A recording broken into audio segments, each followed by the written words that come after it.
हिंदी की कक्षा में आप सभी का हार्दिक स्वागत करती हूँ। आज हम लोग कक्षा 10 हिंदी बी से पढ़ेंगे आत्मत्राण कविता। आत्मत्राण कविता के कवि हैं रविंद्रनाथ टैगोर जी, परंतु इस कविता को हिंदी में अनुवाद किया है आचार्य हजारी प्रसाद द्विवेदी जी ने।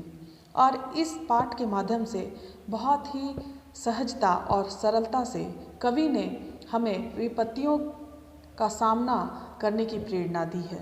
कवि यहाँ पर ईश्वर से ये प्रार्थना करते हैं कि हे ईश्वर, मैं ये नहीं चाहता कि आप मुझे दुख ना दें, मैं आपसे ये चाहता हूँ कि आप मुझे दुख को सहने की शक्ति दें, मुझे वो हिम्मत दें, मुझे वो ताकत दें, मुझे वो हौसला दें। तो आइए पढ़ते हैं कविता आत्मत्राण। रविंद्रनाथ ठाकुर 1861 से 1941 ईस्वी। 6 मई 1861 को बंगाल के एक संपन्न परिवार में जन्मे रविंद्रनाथ ठाकुर नोबेल पुरस्कार पाने वाले पहले भारतीय हैं। इनकी शिक्षा दीक्षा घर पर ही हुई।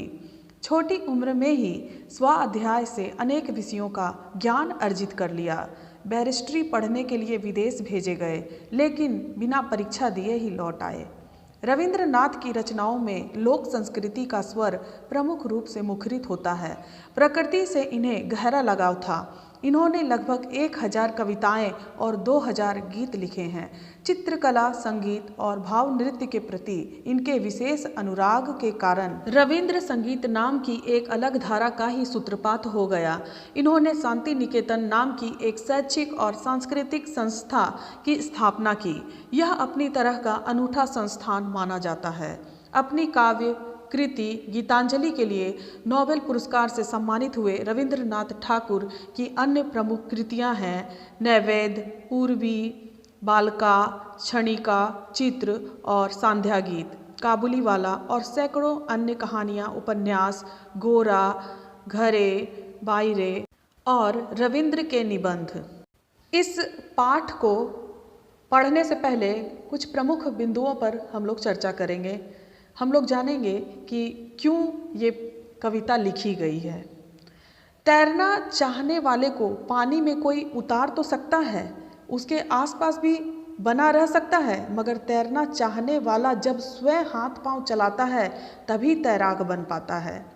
परीक्षा देने जाने वाला जाते समय बड़ों से आशीर्वाद की कामना करता ही है, बड़े आशीर्वाद देते भी हैं, लेकिन परीक्षा तो उसे स्वयं ही देनी होती है। इसी तरह जब दो पहलवान कुश्ती लड़ते हैं तब उनका उत्साह तो सभी दर्शक बढ़ाते हैं, इससे उनका मनोबल बढ़ता है, मगर कुश्ती तो उन्हें खुद ही लड़नी पड़ती है। प्रस्तुत पाठ में कवि गुरु मानते हैं कि प्रभु में सब कुछ संभव कर देने की सामर्थ्य है, फिर भी वह यहाँ कतई नहीं चाहते कि वही सब कुछ कर दे। कवि कामना करता है कि किसी भी आपद विपद में, किसी भी द्वंद्व में सफल होने के लिए संघर्ष वह स्वयं करे, प्रभु को कुछ ना करना पड़े। फिर आखिर वह अपने प्रभु से चाहते क्या हैं। रविंद्रनाथ ठाकुर की प्रस्तुत कविता का बंगला से हिंदी में अनुवाद श्रद्धेय आचार्य हजारी प्रसाद द्विवेदी जी ने किया है। द्विवेदी जी का हिंदी साहित्य को समृद्ध करने में अपूर्व योगदान है। यह अनुवाद बताता है कि अनुवाद कैसे मूल रचना की आत्मा को अक्षुण्ण बनाए रखने में सक्षम है। पाठ को शुरू करने से पहले कुछ कठिन शब्दार्थ को देख लेते हैं। विपदा अर्थात विपत्ति, मुसीबत। करुणामय अर्थात दूसरों पर दया करने वाला। दुख ताप अर्थात कष्ट, पीड़ा। व्यथित अर्थात दुखी। सहायक अर्थात मददगार। पौरुष अर्थात पराक्रम। क्षय अर्थात नाश। त्राण अर्थात भय, निवारण, बचाव, आश्रय। अनुदिन अर्थात प्रतिदिन। अनामय अर्थात रोग रहित, स्वस्थ। सांत्वना अर्थात तसल्ली देना, ढांढस बांधना। अनुनय अर्थात विनय। नत सिर अर्थात सिर झुकाकर। दुख रात्रि अर्थात दुख से भरी रात। वंचना अर्थात धोखा देना, छलना। निखिल अर्थात संपूर्ण। संशय अर्थात संदेह। विपदाओं से मुझे बचाओ, यह मेरी प्रार्थना नहीं, केवल इतना हो करुणामय, कभी ना विपदा में भय पाऊं। विपदाओं से मुझे बचाओ, यह मेरी प्रार्थना नहीं। यहाँ पर कवि कहते हैं कि हे प्रभु, मैं ये नहीं चाहता कि आप मुझे विपत्ति से, दुख से मुझे बचाएं, ये मेरी प्रार्थना नहीं है।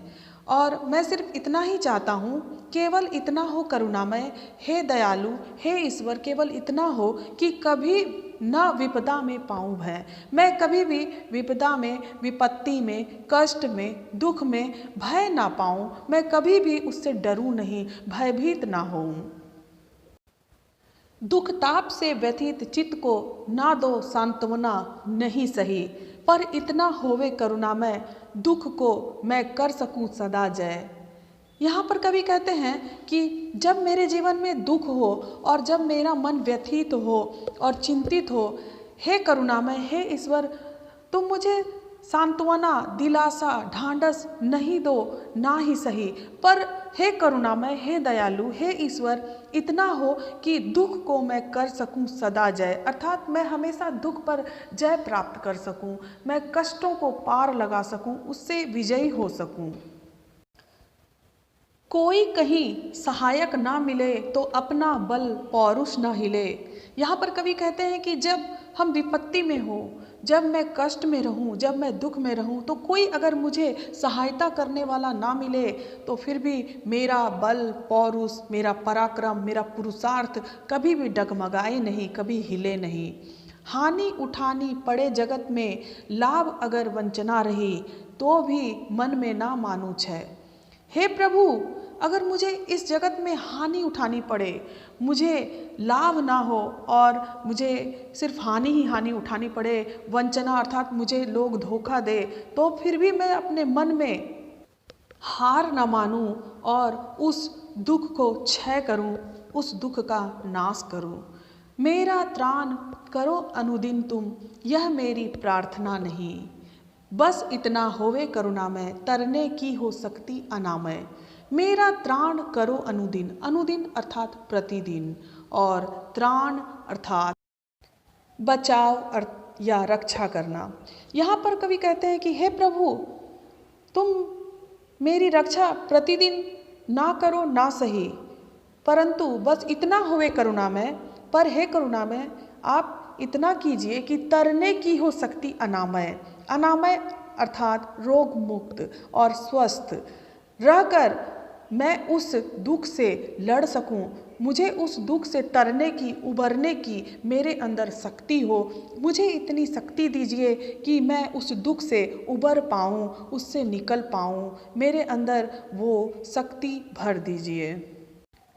मेरा भार अगर लघु करके ना दो सांत्वना नहीं सही, केवल इतना रखना अनुनय, वहन कर सकूं इसको निर्भय। प्रस्तुत पंक्तियों में कवि कहते हैं कि हे प्रभु, हे ईश्वर, आप मुझे मेरे दुख की घड़ी में, मेरे कष्ट की घड़ी में मुझे सांत्वना नहीं दे, मुझे ढांढस नहीं बंधाएं, मुझे दिलासा नहीं दे तो ना ही सही, लेकिन हे ईश्वर, मैं आपसे इतनी प्रार्थना करता हूँ कि मुझे इतनी शक्ति दीजिए कि मैं इस दुख को वहन कर सकूँ, इसे अपने जीवन में निर्भय होकर इसे सह सकूं, इसे सहने की मुझे शक्ति दीजिए। नत सिर होकर सुख के दिन में, तब मुख पहचानूं छिन छिन मैं।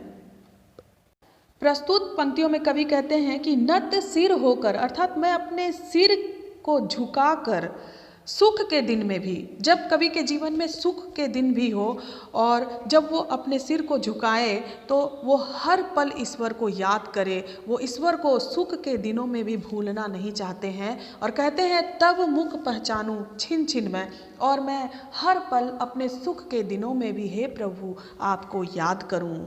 दुख रात्रि में करे वंचना, मेरी जिस दिन निखिल मही, उस दिन ऐसा हो करुणा मैं, तुम पर करूं नहीं कुछ संशय। प्रस्तुत पंक्तियों में कवि कहते हैं कि दुख रात्रि, दुख से भरी रात्रि में, दुख से भरी रात में जब कवि हो और जब चारों ओर से पूरा संसार धोखा दे, तो उस समय यहाँ पर कवि कहते हैं कि उस दिन ऐसा हो करुणामय, हे ईश्वर, हे करुणामय, हे दयालु, ऐसा हो कि मैं तुम पर करूं नहीं कुछ संशय। हे ईश्वर, मैं तुम्हारे ऊपर कभी भी संदेह ना करूं। और हे ईश्वर, मुझे दुख को सहने की शक्ति दीजिए, मुझे इस काबिल बनाइए कि मैं दुख को सह सकूं। सुख और दुख मानव जीवन के दो पहलू होते हैं और यहाँ पर कवि ईश्वर से यही प्रार्थना करते हैं कि हे ईश्वर, आप मुझे दुख दीजिए। वो दुख को सहस्र स्वीकार करते हैं, अपने जीवन की हर परिस्थिति को स्वीकार करते हैं और वो ईश्वर से यही प्रार्थना करते हैं कि हे प्रभु, मुझे वो शक्ति दीजिए, मुझे वो सामर्थ्य दीजिए, मुझे वो हौसला दीजिए, मुझे वो विश्वास दीजिए जिसके सहारे मैं दुख को जय कर सकूं, दुख पर विजय हासिल कर सकूं, उसे मैं सह सकूं और उसे पार लगा सकूं और आगे अपने जीवन में बढ़ पाऊं। आशा है आप लोग इस कविता का अर्थ समझे होंगे। धन्यवाद।